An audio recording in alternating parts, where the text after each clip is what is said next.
The vast majority of human rights abuses allegedly committed by SOLRs waging Mexico's war on drug gangs go unsolved and unpunished despite reforms letting civilian authorities investigate and prosecute such crimes, a report said Tuesday. The Washington Office on Latin America study, described as the first comprehensive analysis of military abuse investigations handled by the Attorney General's office, found there were just 16 convictions of SOLRs in the civilian judicial system out of 505 criminal investigations from 2012 through 2016, a prosecutorial success rate of 3.2%. Moreover, there were only 2 chain-of-command responsibility convictions for officers whose orders led to abuses, it said. The report said factors that hinder civilian investigations of the military include parallel civilian and military probes, limited access to troops' testimony and SOLRs tampering with crime scenes or giving false testimony. This militarized public security model has negatively impacted Mexico's criminal justice system. The civilian justice system faces challenges, including military authorities' actions resulting in the obstruction or delay of investigations, which limit civilian authorities' ability to sanction SOLRs implicated in crimes and human rights violations, the group said. The Attorney General's office, the Defense Department and other government officers did not immediately respond to requests for comment. The military has played a central role in the war on drug cartels since at least late 2006, when newly installed President Felipe Calderón deployed SOLRs across the country to fight the gangs. The militarized offensive has continued under current President Enrique Peña Nieto. During that time there have been numerous accusations of serious human rights violations by SOLRs, such as torture, killings and forced disappearances. Critics say the Mexican military is not trained to carry out policing activities. However, many police departments in the country are seen as corrupt, outgunned and even in cahoots with organized crime gangs, and thus unreliable allies against the cartels. One high-profile rights case involving the military was the 2014 killing of 22 suspected criminals by SOLRs in the central town of Tlatlaya.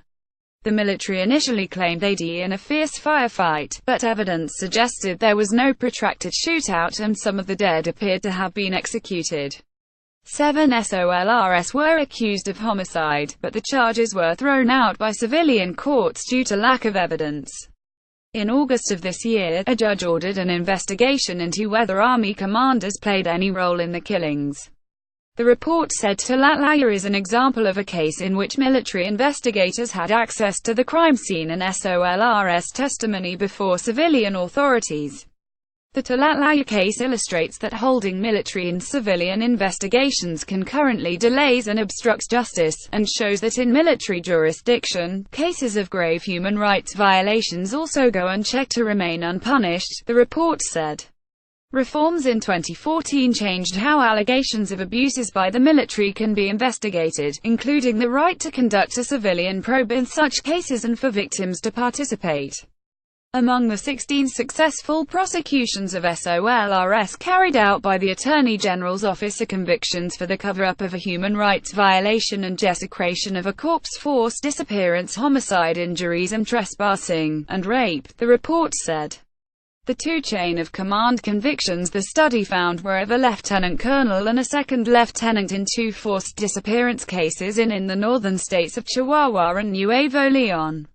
The Washington Office on Latin America said the report was based on 3 main sources: interviews with human rights groups and lawyers, right-o information requests that yielded information including on convictions of SOLRs, and collaboration with journalists who created a website on the issue, cadenademando.org, Spanish for chain of command. It added that it was possible there may have been more convictions than the 16 it documented, but authorities did not report them in response to right-o information requests. The United States has supported Mexico's security efforts through the multi-billion-dollar Merida initiative, including outfitting the military with helicopters and training security forces. According to the report, more than $521 million in counter-drug assistance has flowed from the U.S. Defense Department to the Mexican military since 2008. The report calls for measures from both Mexico and the United States to bolster the Mexican judicial system. It also urges Washington to condition aid money on improvements in the human rights record of Mexican security forces and to enforce U.S. laws barring funding of units known to have committed gross rights violations.